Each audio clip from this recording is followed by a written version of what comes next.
Hey, welcome to Raider Preview Week 7. We're going to recap quickly Week 6, the matchup in Denver. Now, it came the first game without John Gruden on the sideline, and I liked what happened. The Raiders won 34-24. They had the game in hand, no doubt, throughout, and it was a solid victory. Did not waver at all. Kind of let down in the fourth, but seemed like the game was in hand no matter what, though. Derek Carr was definitely solid with 2 passing touchdowns. He threw for 341 yards. He did get sacked twice. He had the rushing game going.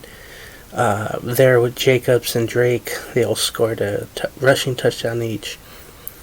With Carr throwing to Ruggs for the 48-yard touchdown pass to begin things, and then Drake with the receiving touchdown as well. So Drake with 2 touchdowns in the game against Denver. And I liked what Jacobs said I think it was during the week. The sideline was better without Gruden. There was more guys pulling for each other on the sideline. There wasn't one voice yelling at the referee the home game, cussing at everyone, referring to Gruden. So it was a breath of fresh air. I think he mentioned with Rich Bisaccia being the intern head coach. So definitely better having not having Gruden there anymore. There on the sideline, it seemed like. I think a lot of the players probably felt that way about John Gruden, and then now with Bisaccia and how he is doing things. For the defense of the Raiders, now they played very well. Denzel Perryman was all over the place with 12 tackles. Littleton had 11 tackles along with Hobbs. Littleton also shared a sack with Square. Abrams had 9 tackles. Max Crosby had 3 sacks. He was beasting right there. And then Quinton Jefferson had a sack as well. And thinking of him right now because he should be able to go, but during the week, for personal reasons, he was out of practice. But Bisaccia thinks he'll be in the game for Sunday in Vegas. For the Denver offense, they fared well late, but not in the first half for sure. Teddy Bridgewater did throw for 3 touchdowns with 3 picks, and he was sacked 5 times, and he lost a fumble. Noah Fant and Cortland Sutter and Tim Patrick also did all have receiving touchdowns, but they seemed to be too little, too late. And that was one thing I kind of get nervous with that, with the late scoring of the road team, or, the opponent, because, I want the Raiders to be dominant all quarters, and never waver, never give up, no let up, as Tom Flores used to say. So, coming in week 7, the Raiders are now 4-2. The Philadelphia Eagles are coming in, and they are 2-4 now. They lost last Thursday. They had a lot of time off to think, and that might be a bad thing for opponents.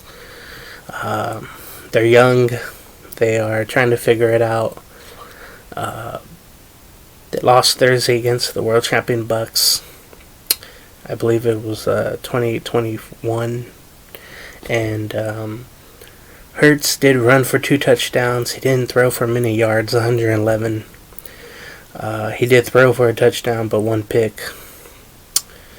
Not much on the ground for Miles Sanders. I think 56 yards rushing. They did trade Zach Ertz, who did gain some yards in that game, to Arizona last weekend. So he's not on the team anymore.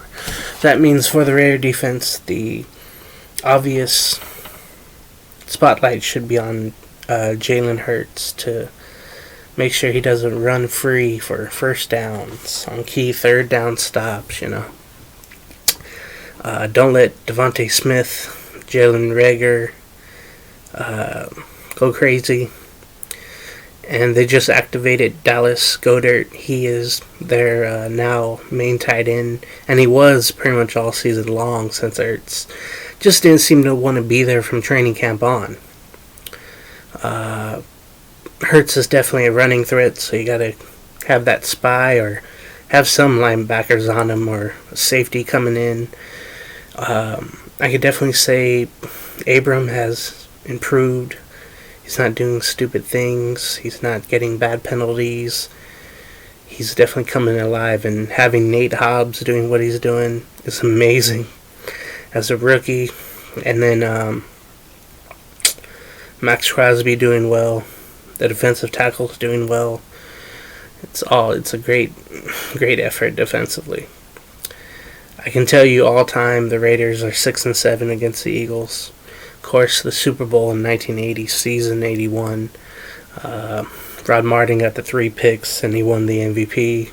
Jim Plunkett had the game there. And Kenny King had the long run. Cliff Branch had the great touchdown. Just a good memory there. I wasn't alive for it, but of course I've seen the films on it. But would be nice to keep the momentum going and defeat the Eagles going into the Week 8 bye week. That would be awesome. So we'll see what happens. I think the Raiders will win by at least a touchdown, hopefully more, if they contain Hurts, frustrate him, and we don't have a repeat of what happened with Justin Fields with the Chicago Bears. The Raiders' offense must get the running game going more. Jacobs with Drake, with Rashard. That was great seeing Kenyon Drake succeeding. That was great. Yeah, getting Waller even involved. That's always a great thing. Ruggs going downfield. It's going to be some type of crowd there. I think you'll have Eagle fans there, no doubt. Of course we'll go to Vegas. Going from Philly to Vegas, of course. But should be a good game. And hopefully Raider win, like I said.